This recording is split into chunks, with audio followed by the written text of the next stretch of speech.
Assalamualaikum warahmatullahi wabarakatuh. Saya Ciga Janita Arsyan dengan nomor pokok mahasiswa 1914151096 dari jurusan Kehutanan Fakultas Pertanian Universitas Lampung.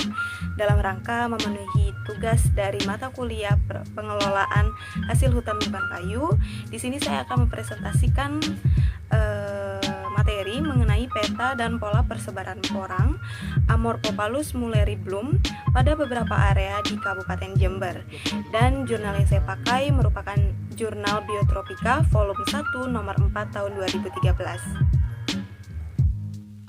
Adapun pokok pembahasan Project Timeline Distribution, pendahuluan, metode penelitian, hasil dan pembahasan serta kesimpulan.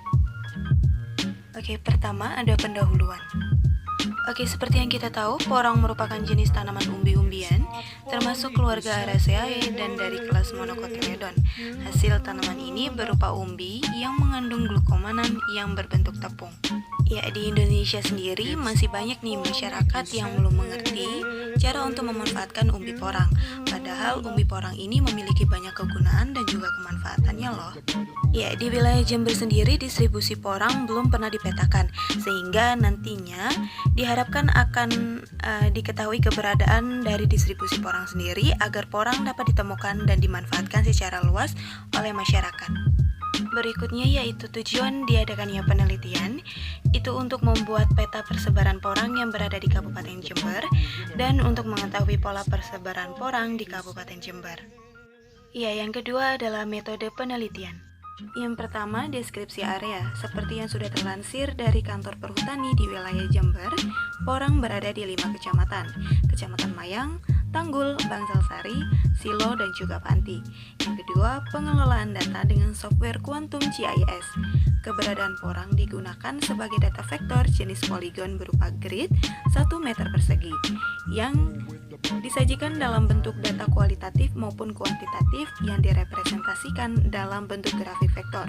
Yang ketiga ada analisis pola persebarannya dengan indeks Morsita. Iya, dari 5 kecamatan akan diperoleh 30 plot. Untuk mengetahui pola persebaran populasi dapat ditentukan dengan menggunakan indeks Morsita. Yang ketiga yaitu hasil dan pembahasan. Hasil dari penelitian ini, yang pertama ada pengelolaan data dengan software Quantum GIS, dan yang kedua yaitu analisis pola persebarannya dengan indeks Morsita.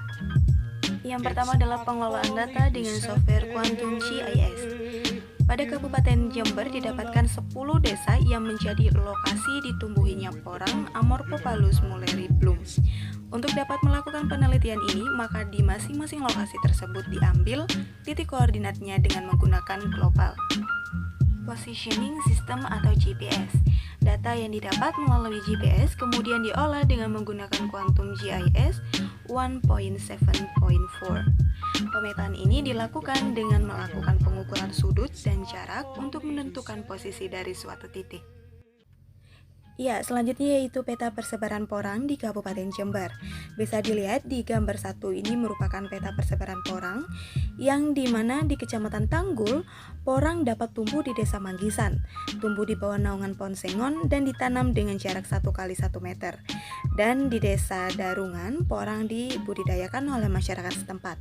Selanjutnya yaitu ada Kecamatan Bangsalsari. Porang yang ditemukan di Desa Bangsalsari tumbuh di kebun mangga. Di tempat ini porang dibudidayakan dan di Desa Tugusari porang tumbuh liar di dekat perkebunan karet. Ya, selanjutnya yaitu di Kecamatan Panti, porang ditemukan di Desa Bambi Gundam yang tumbuh liar. Sedangkan di Desa Suci, porang tumbuh di dalam hutan di tepi jalan masuk hutan di bawah naungan pohon mahoni. Selanjutnya yaitu ada Kabupaten Mayang, porang yang ditemukan di Desa Mayang tumbuh di dalam hutan, sedangkan di Desa Seputi porang dibudidayakan oleh masyarakat setempat. Yang kedua adalah pola persebaran porang dengan menggunakan indeks Morsita. Seperti yang sudah terlihat di tabel 2, di sini indeks Morsita yang paling tinggi itu berada di Kabupaten Silo, Desa Kerajaan sebanyak 1,95 dengan pola persebaran melompok dan status tanamannya liar. Dari tabel tersebut terlihat bahwa dapat disimpulkan porang yang ditanam dalam bentuk pola persebaran yang seragam maupun random. Ini dikarenakan adanya campur tangan dari manusia. Sedangkan porang yang tumbuh liar akan membentuk pola persebaran random maupun mengelompok. Hal ini disebabkan karena kondisi alam. Selanjutnya kita masuk ke karakteristik porang. Karakteristik porang yang baik itu seperti apa sih? Menurut Yuzanmi tahun 2000, porang biasanya tumbuh pada vegetasi sekunder di pinggir hutan dan belukar, hutan jati, hutan desa, dan juga hidup di bawah naungan.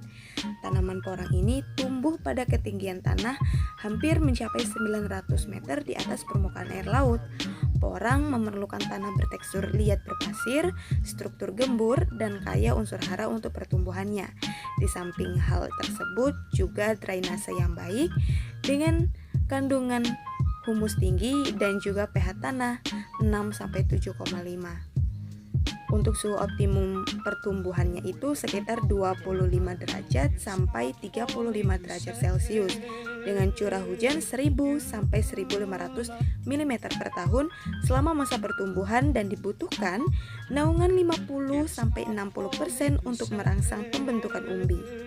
Ya, untuk dapat menganalisis pola persebarannya digunakan rumus indeks Morsita karena menurut Shotwood, hasil perhitungan dari indeks tersebut tidak dipengaruhi oleh perbedaan nilai rataan dan ukuran unit sampling, serta indeks ini bersifat independen terhadap tipe-tipe distribusi, jumlah sampel, dan nilai rataannya. Menurut Pillow, berapapun ukuran contohnya, indeks Morsita akan memberikan hasil yang relatif lebih stabil. Ya, pembahasan yang terakhir yaitu kesimpulan, di mana data yang didapat melalui GPS kemudian diolah dengan menggunakan Quantum GIS 1.7.4 dengan disajikan data kualitatif maupun kuantitatif yang direpresentasikan dalam bentuk grafik vektor. Kemudian pada Kabupaten Jember didapatkan 5 kecamatan yang ditumbuhi porang, yaitu Kecamatan Mayang, Tanggul, Bangsal Sari, Silo, dan juga Panti, di mana terdapat 2 jenis porang, yaitu budidaya dan juga liar, dan dengan pola persebaran random, mengelompok, serta seragam. Sekian presentasi dari saya, kurang lebihnya mohon maaf, dan kepada Allah mohon ampun. Wassalamualaikum warahmatullahi wabarakatuh.